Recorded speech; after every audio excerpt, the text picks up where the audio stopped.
Setelah berbicara dengan apanya, dia segera menuju ke kamar adiknya. Terlihat jelas sekali jika langkah kakinya diikuti oleh apanya dari belakang menuju ke kamar adiknya.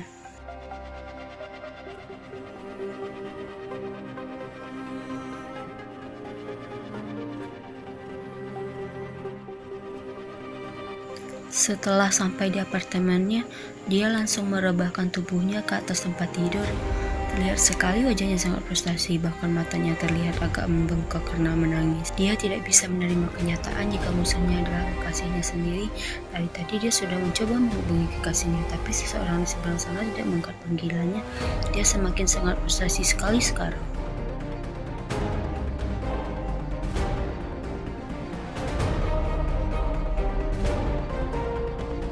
Setelah bergumam, dia melihat ke langit-langit kamarnya. Entah apa yang dia pikirkan sekarang. Bahkan dari tadi ponselnya berbunyi, dia tidak mengangkatnya sama sekali. Entah sudah berapa kali panggilan masuk ke ponselnya, dia tetap tidak peduli sedikit pun. Padahal yang sudah menghubunginya adalah bodyguard dan juga apanya.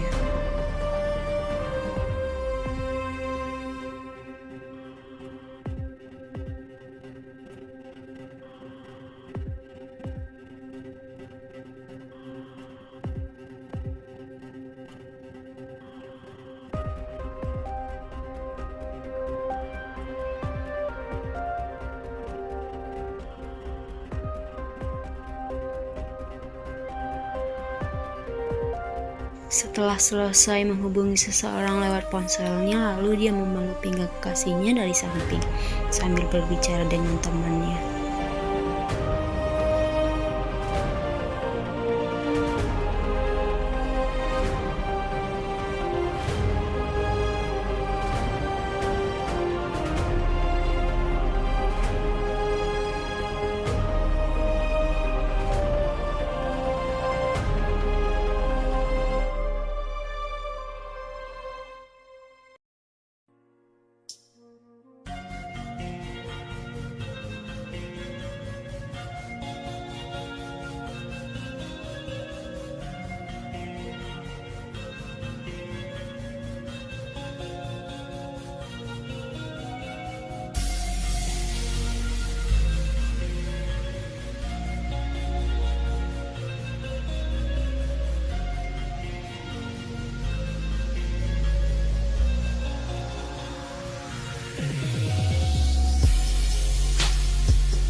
Mark dan Lucas adalah kelompok mafia Bearzone. Ketuanya adalah Mark sendiri. Mark jadi ketua Bearzone karena menggantikan kedudukan ayahnya yang terbunuh beberapa tahun yang lalu karena ulah perbuatan apanya sendiri. Apanya Mark terbunuh waktu itu karena dengan sengaja menjebak musuhnya sendiri dengan cara memasang raja untuk musuhnya, tapi karena kebodohannya sendiri dia terjebak oleh permainan sendiri. Ya, musuh apanya Mark adalah Tuan John, apanya Jungkook. Apanya Mark dulu hendak merebut posisi yang dikuasai oleh Tuan John karena posisi Tuan John di mafia terkuat nomor 2 di Korea. Hanya apanya Mark berambisi sekali hendak merebut kekuasaan yang dipegang oleh Tuan John. Selama ini mereka salah paham. Kematian apanya Mark bukan dibunuh oleh tangan Tuan Kim, tapi apanya Mark meninggal oleh perbuatannya sendiri. Karena waktu itu banyak membenci apanya Mark. Kelompok mafia yang lain memfitnah Tuan Kim jika membunuh Tuan Kim sendiri, padahal kenyataannya itu tidak benar sama sekali. Kesalahan terbesar Mark adalah tidak mencari tahu terlebih dahulu kebenaran yang sebenarnya. Dia malahan hanya mendengar berita kematian apanya dengan satu pihak saja yang belum tentu kebenarannya. Nayeon adalah kekasih Mark dan Suzu adalah kekasih Lucas. Nayeon dan Suzu sengaja disuruh mendekati Yeon oleh Mark karena dia mau membalas kematian apanya. Mark tahu jika kematian Kim adalah putrinya sendiri, makanya Mark berencana untuk menculik dan membunuh putri Tuan Kim tanpa diketahui oleh Yeon sendiri jika sahabatnya selama ini bukan tulus berteman dengannya, tapi temannya berkhianat di belakangnya tanpa dia ketahui sama sekali. Bahkan Yeon tidak tahu jika suatu saat nyawanya bisa terancam dan terbunuh. Akankah Yeon selamat dari mara bahaya yang sedang mengancamnya? Dan apakah Yeon dan Jungkook bisa bersatu? Baca cerita ini sampai selesai ya.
Karena terus-menerus menangis sejak tadi, kau perlahan membuka matamu. Kau melihat sekeliling kamar ini dengan perasaan yang aneh. Tiba-tiba ponselmu berbunyi. Kau melihat siapa yang sedang menghubungimu. Tapi kau bingung harus mengangkat panggilan itu atau tidak, karena kau tidak bisa membohongi dirimu sendiri jika sebenarnya kau juga sangat merindukannya. Bila tidak tahan, kau lalu mengangkat panggilan itu.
Ketika kau sedang asik berbicara dengan jongkok dan ponselmu, tiba-tiba ada seseorang yang merebut ponselmu dengan paksa dari tanganmu. Dia kelihatan sangat marah ketika kau berbicara dengan jongkok, bahkan tatapannya sangat tajam. Dia berbicara dengan jongkok lewat ponselmu sambil memberikan ancaman kepada jongkok.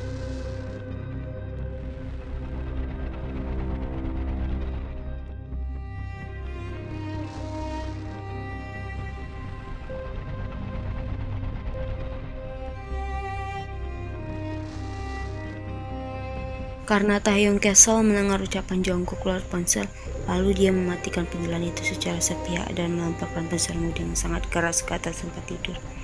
Bahkan, dia menatapmu dengan tatapan tajam. Kau yang dilihat seperti itu oleh papamu, kau hanya bisa menunduk karena takut.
Ternyata kedua pasangan kekasih ini sangat gila sekali.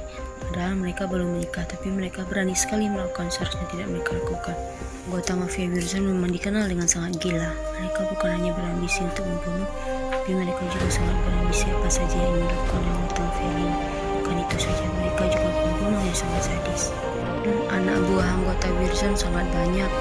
Walaupun mereka bukan mafia terkuat nomor 1 di Korea, tapi mereka bisa menggagalkan semua rencana mafia anggota lainnya. Ya, selama ini yang saling menggagalkan semua rencana anggota mafia lainnya adalah anggota mafia Birzon. Anggota mafia lainnya supaya tahu jika selama ini yang saling menggagalkan rencana mereka adalah anggota mafia Birzon. Mungkin saja mereka semua begitu dengan anggota mafia lainnya. Ya saja sekarang mereka belum ketahuan kejahatan mereka.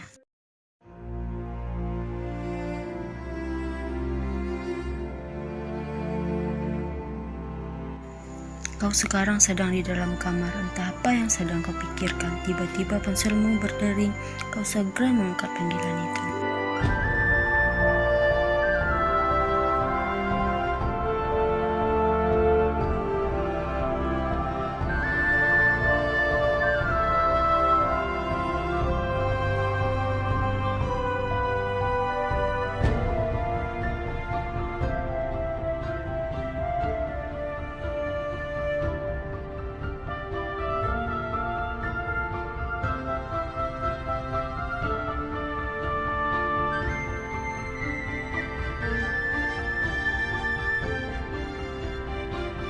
Setelah panggilan berakhir, kau segera mengirimkan lokasimu ke Nahyun.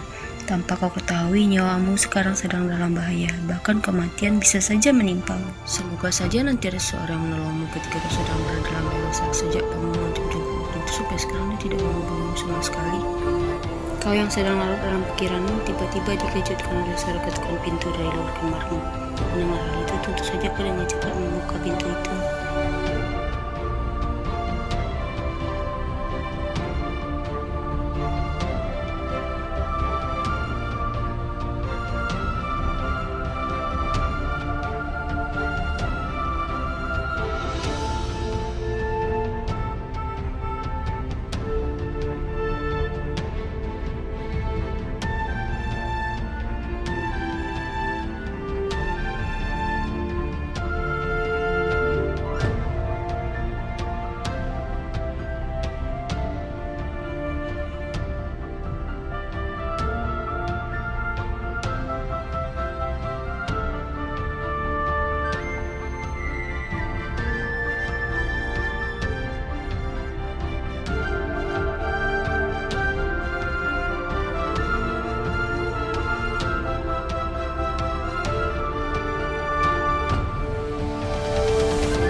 Pasangan ini melakukannya dengan sangat penuh sekali, hingga hanya terdengar suara mereka yang ada dalam kamar ini.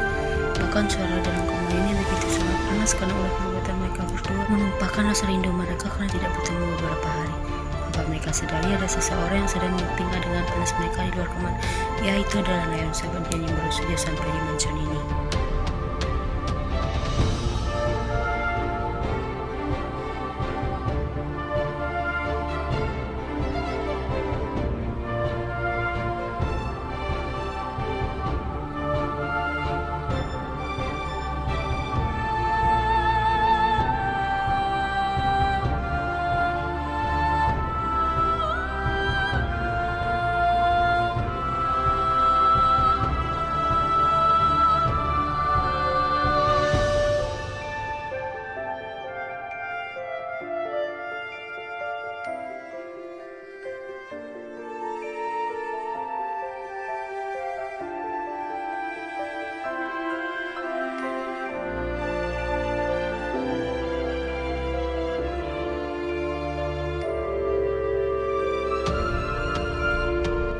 Setelah menghabiskan waktu yang sangat panas tadi, kau turun ke bawah karena Nahyun memberitahu jika dia sedang menunggumu di bawah. Sedangkan Jungkook, dia sepertinya kembali ke apartemennya.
di siang malam.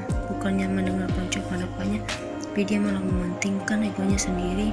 Tanpa dia ketahui, dia sekarang sedang dalam bahaya besar. Malahan dia sendiri yang mengantarkan dirinya menuju kematian. Memang jika kemarahan sudah menguasai diri kita, semuanya akan dilakukan walaupun melawan kita sendiri. Semoga saja ada yang menolong gadis cantik ini. Kecil sampai besar, dia tidak luput dari pengawasan bodyguard beserta apanya. Bahkan sampai dia sudah dewasa sekarang pun apanya begitu sangat protektif sekali padanya. Bahkan dia tidak diizinkan pergi kemanapun tanpa pengawasan bodyguard maupun apanya. Bahkan sejak dari kecil dia sering dikurungi manusia besar itu, supaya tidak mengincar dirinya. Sampai pada akhirnya sekarang dia sudah tidak tahan lagi untuk dikurung terus menerus. Padahal semua yang dilakukan apanya maupun apanya itu untuk keselamatannya sendiri, tapi dia tidak pernah mengerti sedikit pun.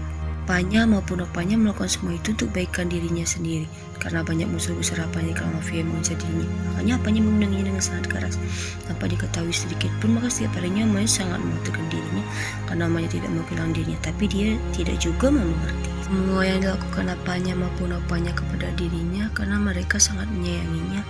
Bukanlah gadis yang malang ini karena sudah melawan apanya sendiri. Dia hanya berusaha untuk bebas seperti anak-anak pada umumnya, tanpa ada yang melarangnya sedikit. Nah, sejak dia masih kecil, dia hanya sering main sendiri macam besarnya, dan sekarang dia sudah tidak mau lagi dikurung seperti dulu lagi. Makanya sekarang dia memilih untuk kabur dari mansionnya, dan malah lebih memilih pergi ke tempat sahabatnya. Di sisi lain, di sini keadaan mansion sangat berantakan sekali karena anggota mafia Red Claw menyerang kediaman mansion Levator. Karena ketua Red Claw menganggap jika yang mengagalkan penyelundupan senjata dari Inggris, anggota Levator lah yang mengagalkannya. Padahal semuanya tidak benar.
Sini terlihat jelas sekali jika dia sangat mengkhawatirkan keselamatan kekasihnya.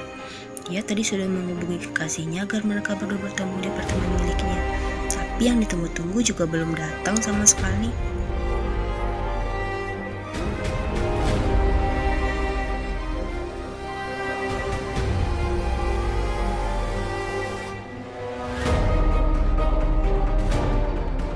Setelah bergumam sendiri, dia keluar dari mansionnya dan mencari keberadaan kekasihnya.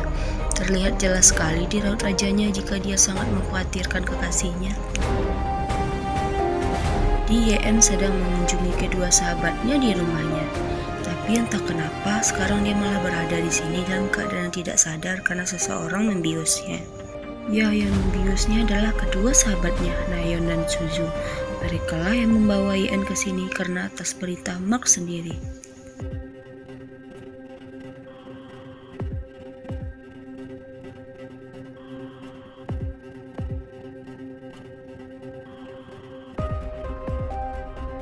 Dengar suara seseorang, kau perlahan membuka matamu. Kau sangat terkejut sekali jika kau sekarang berada dalam gudang tua, bahkan kau meneriaki seseorang berdiri dengan angkuhnya di hadapanmu.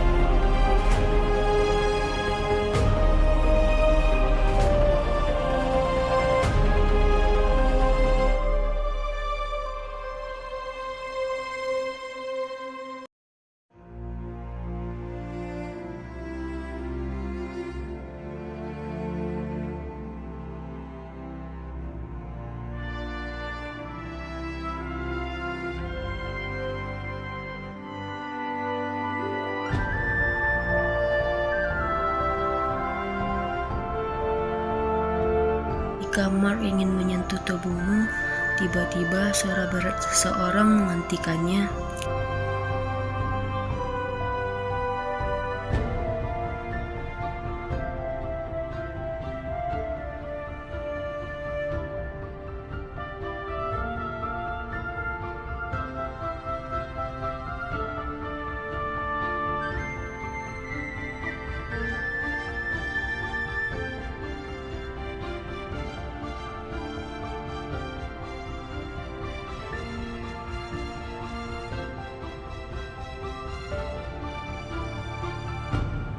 Lihat mereka bertengkar seperti itu, kau hanya menangis histeris di sana, berusaha untuk kabur tapi tidak bisa karena tangan dan kakimu terikat oleh tali dengan begitu sangat kuat. Kau tidak tega melihat Jongkok bertengkar seperti itu, bahkan Jongkok bukan hanya melawan Mark saja, tapi dia juga melawan anak buah Mark. Bahkan air matamu mengalir dengan sangat deras melihat mereka berkelahi. Sekarang kau menyesal sekali karena tidak mendengarkan ucapan kamu. Penyesalan selalu menyelimutimu sekarang ini. Jika kau sedang sibuk dengan pikiranmu sendiri, tiba-tiba suara seseorang menghentikan lamunanmu. Ya, suara itu adalah suara apamu, Taehyung.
Ketika kau sedang berbicara dengan kamu, tiba-tiba kalian mendengar suara tembakan.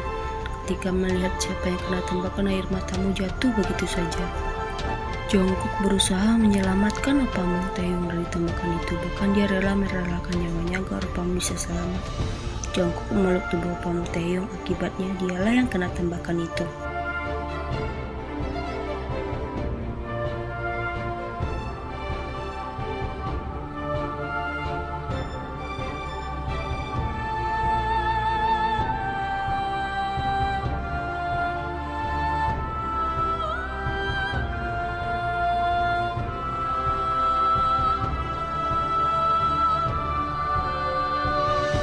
Setelah mendengar ucapanmu, Taehyung segera menyerang mereka membabi buta.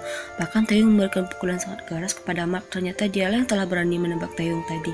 Akibatnya Jongkoklah yang kena tembakan. Taehyung begitu sangat brutal mengukur Mark, bahkan tidak memberi ampun sama sekali kepada Mark. Kemarahannya musuh dirinya sekarang, sampai suatu ketika suara tembakan menggema begitu sangat keras dalam ruangan ini. Jika ada seseorang yang ingin menembak kepala Jongkok, kau dengan cepat melindunginya. Akibatnya dadamu kena tembakan sebanyak 3 kali. Kau tidak mau melihat Jongkok kena tembakan lagi, halhasil kaulah yang kena tembakan. Bahkan kau dan Jongkok berkelahi lama di sana. Bahkan Taehyung masih mengajar Mark dengan membabi buta di sana. Kau dan Jongkok berpelukan di sana dengan darah yang terus mengalir.